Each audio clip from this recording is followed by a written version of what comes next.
नमस्कार। भाग्योदय विचार प्रवाह श्रृंखला के 164वें चरण में आपका स्वागत है, अभिनंदन है। आज 16 जुलाई 2023।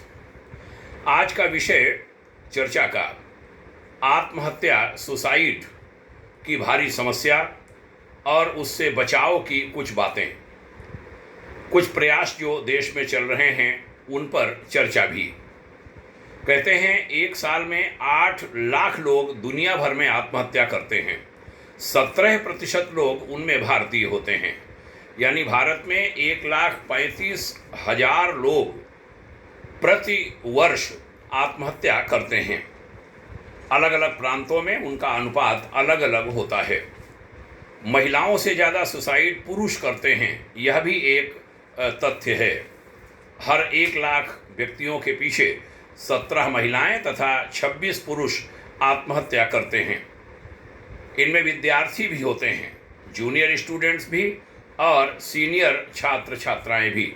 सीनियर छात्र छात्राएं इनमें ज़्यादा होते हैं। अभी हाल में आईआईटी मद्रास के निदेशक ने विद्यार्थियों को असमय काल के गाल में जाने से रोकने के ठोस प्रयत्न किए हैं और उन्होंने 10 सूत्रीय फार्मूला आत्महत्या से बचाने का बनाया। आईआईटी निदेशक कामकोटी उनका नाम है।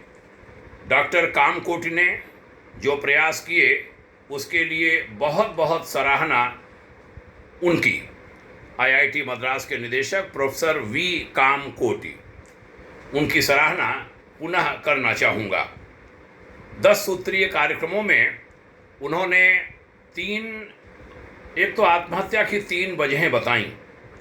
कहा कि एक तो निजी वजह होती है, कोई व्यक्तिगत कारण, दूसरी वित्तीय परेशानी, तीसरी स्वास्थ्य संबंधी समस्याएं, कोई कारण।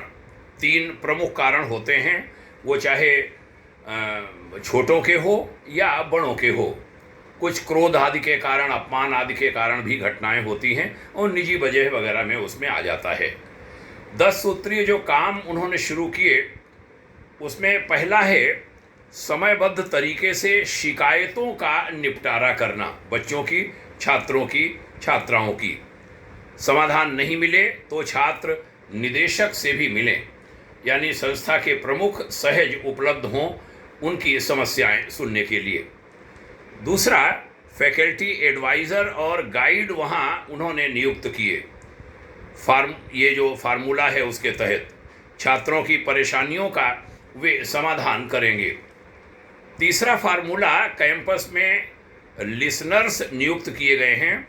इनका काम ऐसे छात्र जो किसी वजह से परेशानी में हैं उनकी बात को सुनना और उनकी समस्या का समाधान करना होगा। चौथा, स्वतंत्र काउंसलर आईआईटी में नियुक्त किए गए। विद्यार्थी उनकी मदद ले सकेंगे, इससे छात्र असहज महसूस नहीं करेंगे। 5वां, छात्रों के लिए कैंपस से बाहर प्रोफेशनल काउंसलर की मदद भी उपलब्ध कराई गई है, जिससे उनको सहायता मिलेगी। 6ठा, जातीय भेदभाव की वजह भी छात्र आत्महत्या का कारण बनती है। कैंपस में एससी, एसटी और ओबीसी कमेटियां इसके लिए उन्होंने बनवाई, जो समस्या को सुनेंगी। उसमें सभी जातियों के लोग होंगे। 7वां, National Health Authority of Tamil Nadu की मदद से उन्होंने वेलनेस सर्वे शुरू कराया है। 6,000 छात्र और कर्मी उस अभियान से जुड़ गए हैं, यह पता चला।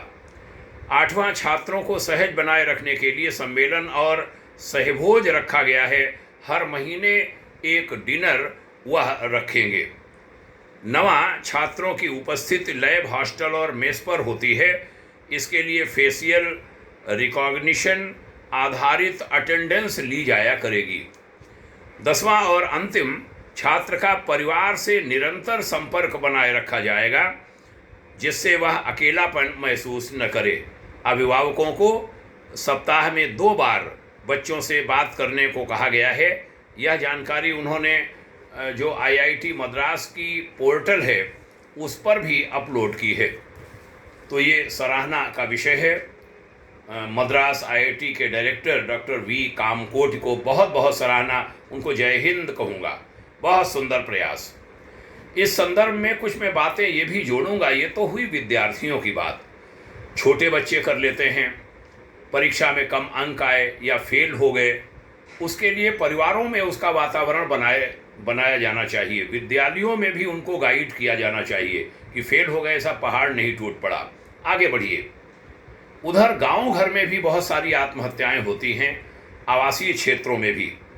उसके लिए कहूँगा कि शिकायतों के समयबद्ध निपटारे की व्यवस्था शासन प्रशासन भी कराए, जिला स्तर पर, तहसील स्तर पर, ब्लॉक लेवल पर, थाना लेवल पर। ग्राम पंचायतों को तीसरी सरकार की मान्यता दें हमारी राज्य सरकारें। वहाँ कहें कि वे ग्रामवासियों की समस्याएं जानें और समाज से अनुभवी व्यक्तियों की कमेटी बनाकर आम जन का मार्गदर्शन करें। स्थानीय पुलिस गांवों में शांति समितियां बनाती है जहां समझदार अधिकारी होते हैं। SC ST OBC कमेटियां वो भी बनवाएं जिसमें सभी जातियों के लोग शामिल हों और कोई पारस्परिक ऐसा विवाद हो वो वहीं निपटे। केवल पुलिस के पास जाएं, न्यायालय के पास जाएं, वही निपटाएंगे, ये परंपरा बंद होनी चाहिए। समाज को आगे बढ़ाने की व्यवस्था होनी चाहिए। अच्छा स्वास्थ्य सबका रहे, उसके लिए केंद्रीय स्वास्थ्य योजनाओं और जो स्टेट की हेल्थ पॉलिसीज़ हैं, हेल्थ स्कीम्स हैं, उनकी जानकारी आम जन को देने का दायित्व तो सामुदायिक स्वास्थ्य केंद्रों को दिया जाए। वे बीच बीच में स्वास्थ्य संगोष्ठियां भी गांवों नगरों में करें और आम जन के स्वास्थ्य के बारे में पूछें। केवल इतने भर से लोगों में विश्वास पनपेगा कि उनके पीछे कोई खड़ा है। दरअसल ये नहीं हो पाता। इसकी बड़ी आवश्यकता है कि व्यक्ति को लगे कि हमारे पीछे कोई खड़ा है। बहुत सारी समस्याओं का निदान उससे हो जाता है। हमारे होली जैसे पर्व त्योहार इसीलिए होते रहे हैं कि परस्पर मिलन हो। आज उनका महत्व घटा है। ज़रूरत है कि ग्राम समितियां इनको बढ़ावा दें। शहरों में तो होली का पर्व जैसे खो जैसा गया है, वही रंगमंग के समय कुछ हो गया, नहीं तो मिलने की कोई परिपाटी ही नहीं रह गई। वर्ष में 1-2 बार सामूहिक मिलन, साथ बैठना, साथ खाना पीना, उसकी परिपाटी भी गांव और शहरों में चले। लोग अपने अपने घर से बना करके किसी एक स्थान पर बैठकर खाने की व्यवस्था करें वार्ता के बाद। हमारे ग्राम पंचायत, हमारे ग्राम प्रधान, हमारे ब्लॉक प्रमुख, हमारे जो जिला पंचायतें हैं, वो इसका एक माहौल बनावें। क्षेत्र में, गाँव में बड़ा काम हो सकता है। हम लोग जब शासकीय सेवा में थे, सचिवालय आदि में थे, तो कई बार होता कि घर से कोई एक आइटम बना के ले आएगा। कोई छोले ला रहा है, कोई कचौड़ी ला रहा है, कोई कुछ मीठा ला रहा है, और सब मिल के खाते। बड़ा कक्ष था। आरंभिक बात कह रहा हूँ 85 आदि की। इस सब का बड़ा असर पड़ता है। वो सारे मित्र आज भी याद हैं। हम लोग मिल नहीं पाते, लेकिन उनकी सबकी याद आती है। कैसा प्रेम होता था जब साथ साथ खाते थे। इसका एक बड़ा असर पड़ता है। वह परिपाटी गांव, देहातों, शहर, कस्बों में चलाई जानी चाहिए। ये भारत की यही थाती रही है। जिनके बच्चे बाहर काम कर रहे हैं, उनका हालचाल लेने की परिपाटी चले गांव देहातों में, शहरों में। वो बंद हो रहा है। आपसी मिलन वो खूब बढ़े, उसकी आवश्यकता है। अंत में एक बात और कहूँगा कि ये जो भाग्योदय फाउंडेशन की 3 श्रृंखलाएँ हैं वार्ता की, ये पहली आरंभ की थी हमने, जो आज हो रही है रविवासरीय चर्चा साप्ताहिक। ये तो साप्ताहिक होती है कोई ज्वलंत मुद्दे पर। एक युगलिश विचार श्रृंखला दैनिक होती है, जिसमें आज 928वां दिवस था। उधर एक चरैवेति श्रृंखला भी है, जिसमें 197वां दिवस है। ये मैं क्यों बता रहा हूँ? बता इसके मारे रहा हूँ कि एक दिवस हमारे पास एक फ़ोन आया फेसबुक पर। युगलिश विचार श्रृंखला में पूज्यवर आचार्य श्री राम शर्मा जी की एक वार्ता को सुनने के बाद, एक संदेश जो मेरे मुख से गया, उसको सुनने के बाद एक व्यक्ति जो उस दिन सुसाइड करने जा रहा था, आत्महत्या करने जा रहा था, वो उसने कहीं मोबाइल छू लिया, मोबाइल फेसबुक मार दिया और फेसबुक पर डायरेक्ट हम सामने आ गए बोलते हुए। उसका विचार बदला, उसने फ़ोन से हमारा नंबर निकाला और संपर्क किया और उसने कहा कि आज मेरे प्राण बचा लिए आपके प्रवचन ने। हमने पूछा क्या हुआ, तो बताया कि आप जो बोल रहे थे लगा कि जैसे हमारे लिए आप कह रहे हैं। हमने कहा ये एक हिमालय के ऋषि की वाणी है, उनके शब्द हैं, मैं उसमें माध्यम बनता हूँ।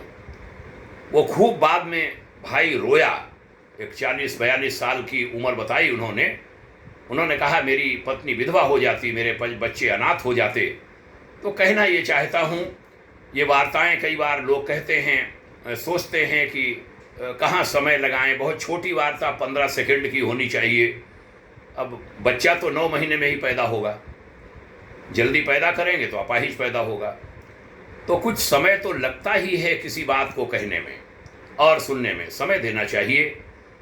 अनेक लोग आत्महत्या कर लेते हैं, परिवार बर्बाद हो जाते हैं, अन्य बड़े सारे परेशानी के कारण होते हैं। उन परेशानियों के निदान हैं युगऋषि विचार श्रृंखला में, चरैवेति श्रृंखला में, भाग्योदय विचार प्रवाह श्रृंखला में। उसकी कीमत को समझें, लाभ उठाएं, लोगों को लाभ दें, इसे साझा भी करें, लाइक भी करें, लोगों को जोड़ें भी, अन्य लोगों को भी बताएं। बहुत बहुत धन्यवाद सुनने के लिए। पुनः प्रणाम। आपके उज्जवल भविष्य की भाग्योदय शुभाकांक्षा। जय हिंद। ओम शांति।